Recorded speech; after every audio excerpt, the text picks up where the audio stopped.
Assalamu alaikum dear students. Welcome to my YouTube channel Solution for Islamiyat O Levels. I know your exams are just on around the corner and you guys are confused in so many things. I have described in the detail 3 sources of Sharia law. I couldn't get time in the like some days for I have been so much busy. And I know that I do not have a good quality of the video and all this, but whatever the material I am providing you, alhamdulillah, this is 100%. If you will, and easy to understand also, if you will be following these criteria to write your answers, inshallah your answer will be of the level 4 in the descriptive level, and you will be able to get a star and you will be able to develop your answer.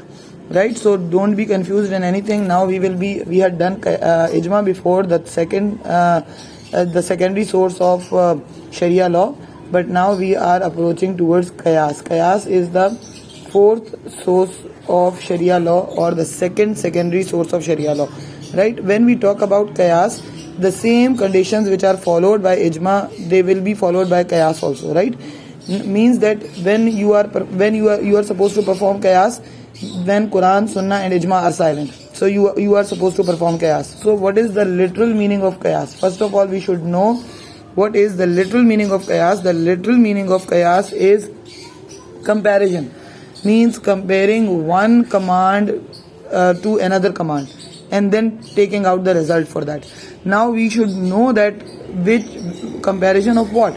When we talk about Islam, when we talk about Quran, so definitely Quran is asal. So when we talk about the comparison, it means that we are talking about asal, and asal is always Quran. So we are comparing the command of anything with asal, means Quran, and then we will move towards hadith also. We can compare the command with hadith also. Why we are supposed to, as in ijma's topic we had discussed this, that why we are supposed to perform ijma and qiyas also when we have the Quran. Because there are differences of opinions. We have the CIE syllabus, and these are the part of the syllabus.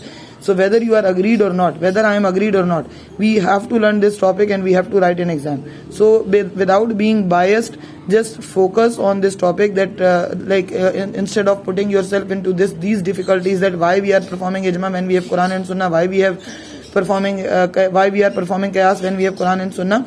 Do not go in that debate. Just learn it as the part of the CIE syllabus. So when Quran and Sunnah and Ijma are silent for some particular problem, for some particular new challenge, then we are entitled to perform qiyas. And the permission of qiyas has been given by the Prophet Muhammad sallallahu alaihi wasallam himself. The benchmark in this regards, we can say that the pillar for this ijma and qiyas, the validity of the ijma and qiyas is proven by Prophet Muhammad sallallahu alaihi wasallam in a Sahih hadith, which is quoted by Sahih Bukhari and Sahih Muslim, means Sahihain.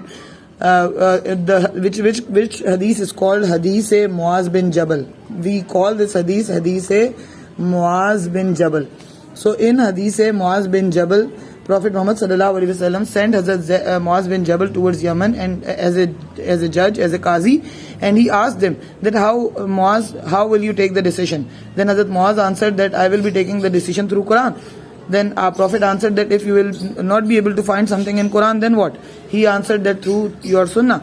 Then Prophet asked that if you will not be able to find in Sunnah, then what? He answered that I would arrange the consensus of opinion, means I would be gathering the companions or the scholars to find out the answer.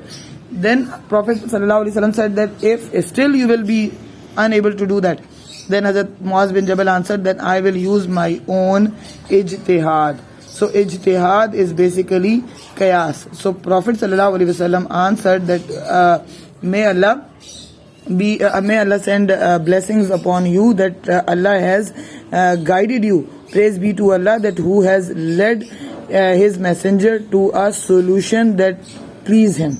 These were the words which Prophet Muhammad sallallahu alaihi wasallam quoted. I am repeating the words. This hadith is written in Mishkat also. Mishkatul Masabi is the one of the big book of hadith. That praise be to Allah who has led his messenger to a solution that please him. Right? So you can write always this hadith in the benchmark or in the reference of qiyas. Now when we talk about qiyas, we need to know the certain things. When ijma is silent, Quran is silent, hadith is silent, so we will be taking out the commandments by the comparison. Qiyas, literal meaning of qiyas is analogy, right? Means the personal ijtihad of someone. So and this ijtihad can be done only by the scholars. The same conditions which were applied on the scholars of ijma, the same conditions would be applied on the scholars of qiyas also.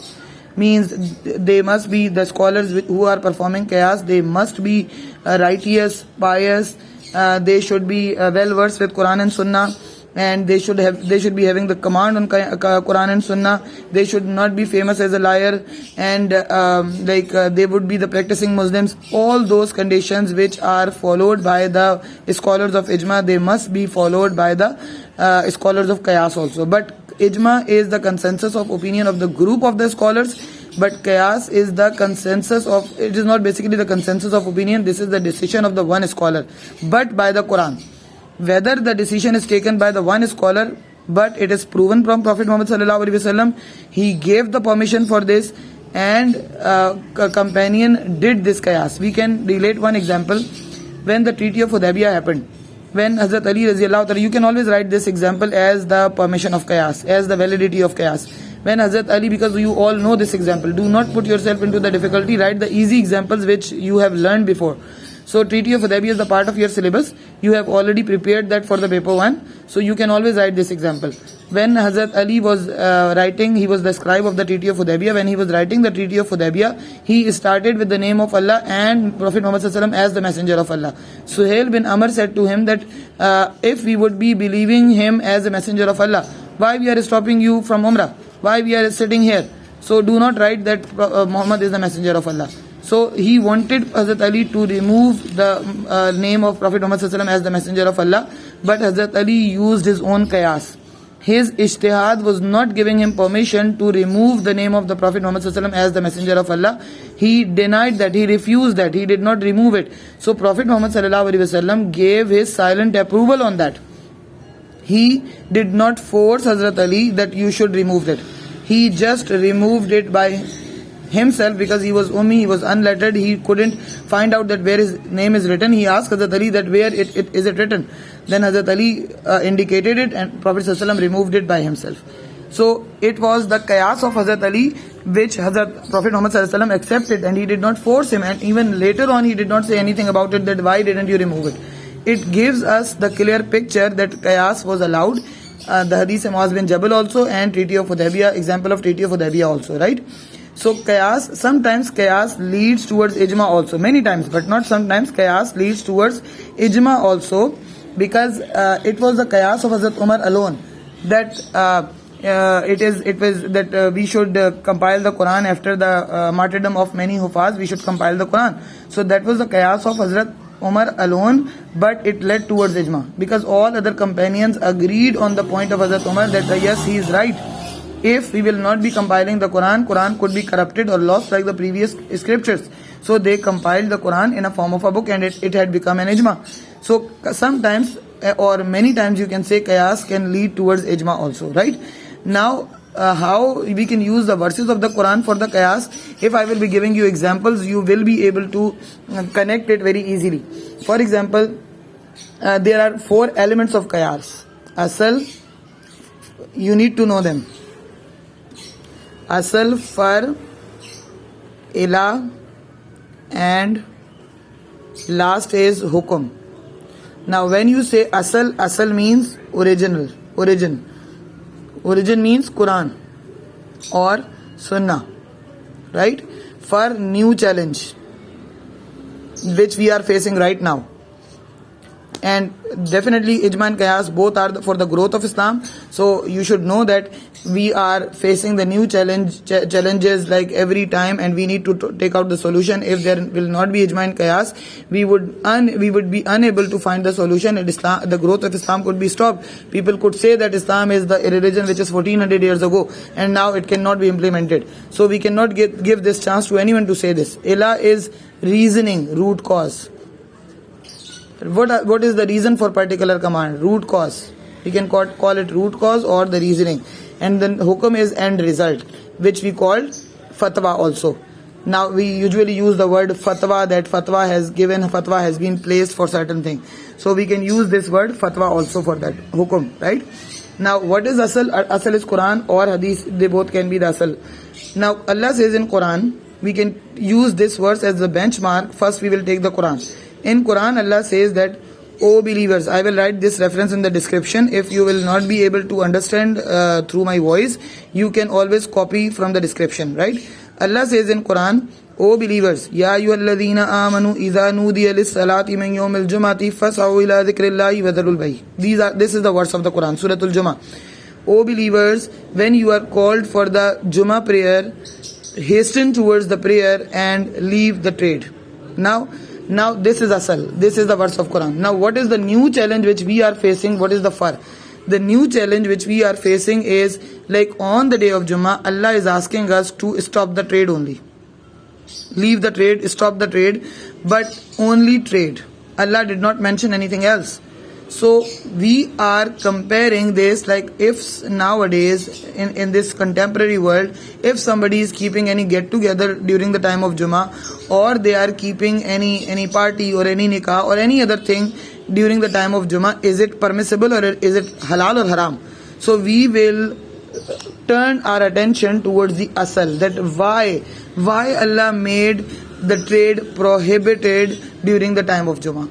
Because of the importance of Jummah. Jummah is a very important day, and if we will keep ourselves busy in something else, we will not be able to listen the khutbah, sermon, which is obligatory to listen, and we can't even say to someone that be quiet during the time of Jummah.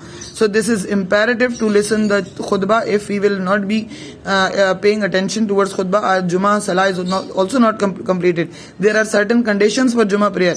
If we are involving ourselves in something else, it means that we are distracting ourselves from the Jummah prayer.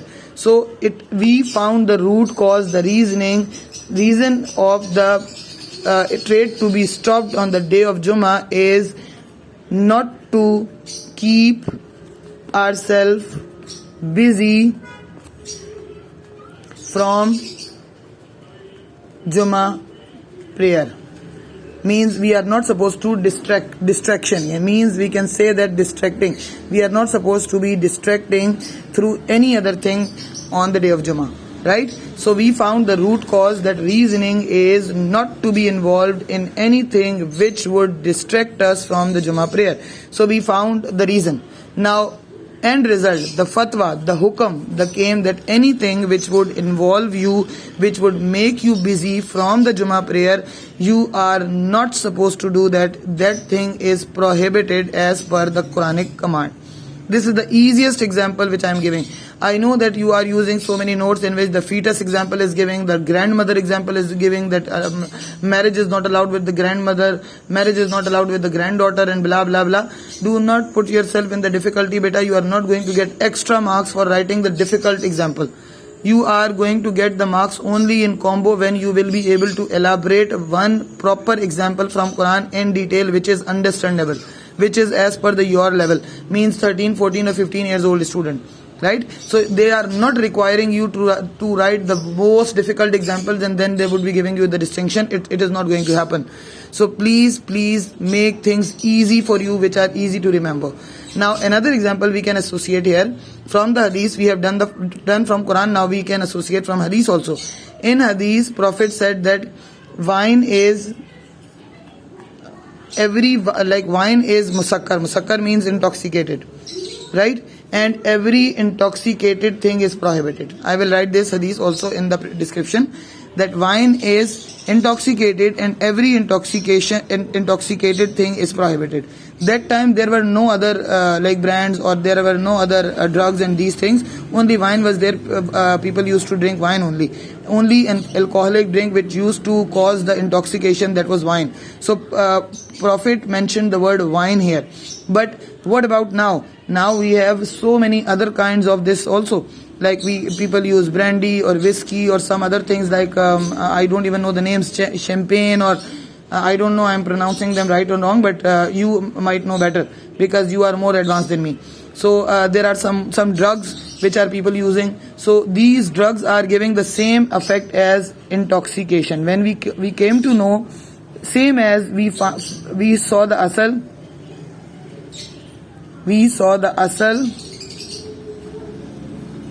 and in asal hadith is there that wine is prohibited because wine is intoxicated. Now we found the fur, all other brands and drugs, these things are actually fur. They are the new challenge for us. Now how would we say that these drugs and these other things are haram also, not only the wine? So we found the illa root cause reasoning, and in the reasoning we found that these things are prohibited because of the intoxication. You do not know what you are saying, you do not know what you are doing, means these things are making you intoxicated, and these things are losing your senses. You are unconscious when you are using any of these things. So the root cause is intoxication. It means that the hukum, the end result, the fatwa came that everything which would cause you intoxication or unconsciousness or you don't know what are you doing, you lose your senses, these things are prohibited as per Islam. So these two examples are more than enough, beta, if you will be elaborating them in detail. So do not put yourself into the difficulty and go for the easy thing. This is the full-fledged complete answer for the qiyas, right? So you can do this qiyas also in the current situation also when you are writing the B part, because in B part you can always write that it is not allowed in Islam to offer the prayer at home. But when the COVID SOPs were being followed, but when there was a lockdown, so it was announced by the government that people can offer the prayer at home. So they took the reference from the Prophet Muhammad Sallallahu Alaihi Wasallam's hadith, in which the hadith of rain is there, that when there is a time of rain and you are feeling that you would be you can harm yourself in the mud, or your clothes can be impure due to the mud, you can stay at their home and you can offer the prayer at your home. So keeping this hadith in mind, qiyas has been done that if that time it was allowed, in this time, in the time of contagious disease, people can offer their prayers at home, right? So these COVID examples we can always use. We are not allowed to keep the gap in the saf while we are offering the prayer, the congregational prayer. But when the contagious disease, the coronavirus was around, it was allowed to keep the gap in the saf because we could not touch each other. So qiyas, first they did the qiyas, that Prophet gave the permission in plague. That time plague was a disease when Hazrat Umar radiallahu ta'ala, when Hazrat Abu Ubaidah bin Jarrah was there, and Hazrat Umar wanted to go inside, but Hazrat Abu Ubaidah bin Jarrah said to him that don't you remember the hadith of the Prophet when he said that when there is a contagious disease in any area, do not enter into that area, and do not, if you are inside already, you don't leave that area. So Hazrat Abu Ubaidah bin Jarrah, one of the 10 blessed companions, he was passed away due to the plague. So we have the examples of these, and we can compare these examples and we can put them into action these days in this contemporary world. I hope the topic of qiyas is clear, and if you are unable to understand anything, you can always write the comment. You can always ask me. I can define you in the more detail, because this thing is sadqa jariya and so many questions the student ask. So I just decided to make videos because it is difficult for me to give the answer to each and every student. So I just can send the link so that you can find out your answers. In description, I always write the references also. I hope it is clear. Jazakumullahu khair. Remember me in your prayers.